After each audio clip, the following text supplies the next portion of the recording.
आगामी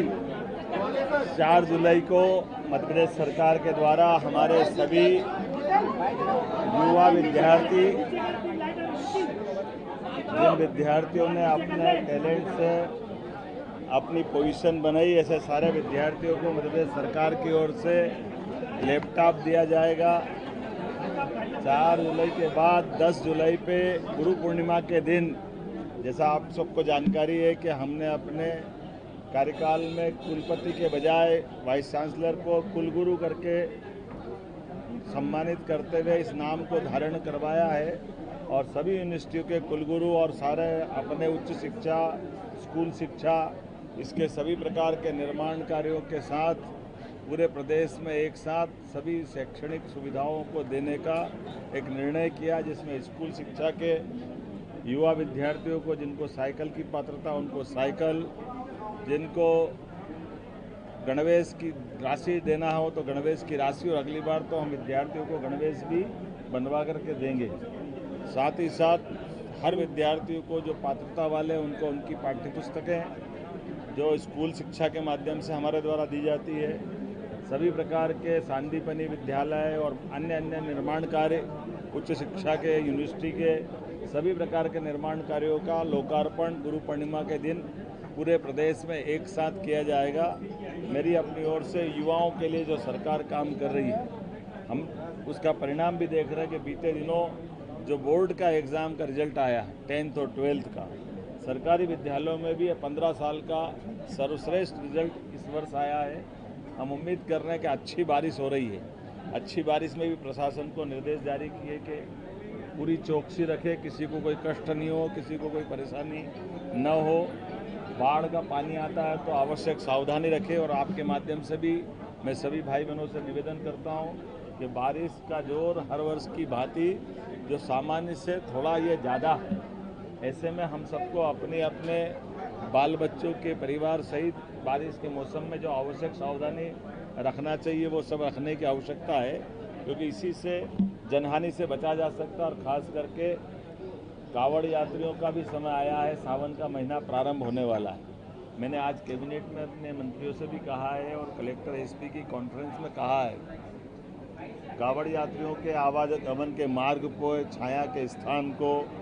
सरकार के माध्यम से जो कर सकते वो हम सब करें, ताकि ये धार्मिक यात्रा का हमारा खासकर सावन के महीने में भोले बाबा को चढ़ाने वाले जल की ये जो कावड़ यात्रा है वो सानंद संपन्न होना चाहिए। इसी प्रबंध में समाज को भी साथ में लेना चाहिए, सामाजिक संगठन को भी साथ में लेंगे और कुल मिलाकर के सभी प्रकार के शिवालयों में जल अभिषेक का कार्यक्रम अच्छे से हो जाए, इसकी योजना बनी।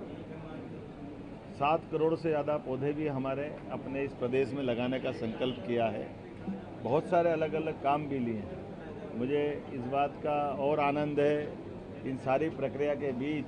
हमारी संगठन की भी पद्धति, जो उस पद्धति के हिसाब से बहुत आराम से मध्य प्रदेश वो स्थान है जहां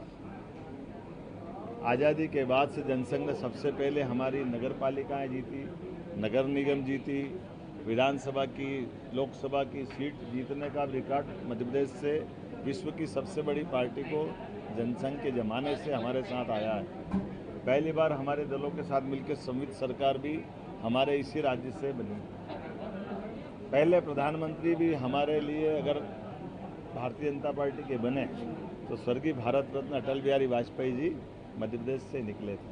ऐसे में जब ये संगठन में कुशाभाऊ ठाकरे से लगा के प्यारेलाल खंडेलवाल जी तक और सारे संगठन मंत्रियों के माध्यम से कार्यकर्ताओं की ट्रेनिंग इतनी अच्छी होती है कि हमने सब ने हमारे सारे संगठन पर्व को भी उसी तरह से लिया है, जो बाकी पार्टियों के लिए मिसाल बनते हैं। हम सब राष्ट्रीय परिषद का चुनाव हो, प्रदेश का चुनाव हो, प्रदेश के चुनाव अधिकारी आई गए हैं और जिस ढंग से नॉमिनेशन फॉर्म हमने भराए हैं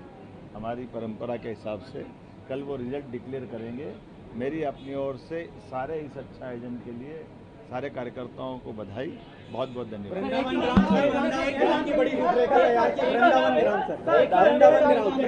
वृंदावन गांव भी हमने हर विधानसभा में बनाने का निर्णय किया है, क्योंकि हमारे लिए गोपाल कृष्ण से 5000 साल पुराना संबंध है। जब वो कंस को मारने के बाद पहली बार प्रदेश में शिक्षा ग्रहण करने आए और उनकी शिक्षा के परिणाम से उनके 64 कला, 14 विद्या, 18 पुराण, चारों वेद, सारे उपनिषद में एक शिक्षित विद्यार्थी जीते जी आचार्य सांदीपनि ने जिनको श्री कृष्ण वंदे जगत गुरु की जो उपाधि मिली, इतना ये एक ऐतिहासिक पल था। तो भगवान कृष्ण के उन वृंदावन गांवों से, जहां गांव की खूबसूरती से हमारी ग्राम व्यवस्था में लोगों का विश्वास बने और गांव की महात्मा गांधी के शब्दों में भारत का सच्चे अर्थों में स्वरूप देखना तो गांव में जाइए, गांव में सच्चा भारत बसता है। ऐसे में ग्राम परंपरा को पुनर्स्थापित करने के लिए हमने वृंदावन गांव की योजना बना करके आज कैबिनेट से पारित कराया है। आने वाले समय में एक एक आदर्श गांव सब विधानसभाओं में बनेंगे और उसके बाद क्रमशः धीरे धीरे और इसी प्रकार के काम चलेंगे। मेरी अपनी ओर से एक और योजना बताना चाहूँगा। लगभग 100 से ज़्यादा नदियों के उद्गम स्थान पर भी पौधारोपण करने के लिए हमने गंगोत्री योजना भी लागू करने का प्रयास किया। गंगा बेसिन की काफ़ी नदियाँ मध्य प्रदेश से बहती, ऐसे में गंगोत्री के माध्यम से 267 से ज़्यादा नदियाँ मध्य प्रदेश में अपने गंतव्य से प्रारंभ होकर, उद्गम से प्रारंभ होकर गंतव्य तक जाती। ऐसे में हमारे यहाँ पौधारोपण, वृक्षारोपण की समृद्ध परंपरा और बने, ताकि ये जलराशि का प्रवाह देश को समृद्ध करे। बहुत सारी योजना समय समय पर बताते रहते हैं। मेरी अपनी ओर से आप सबको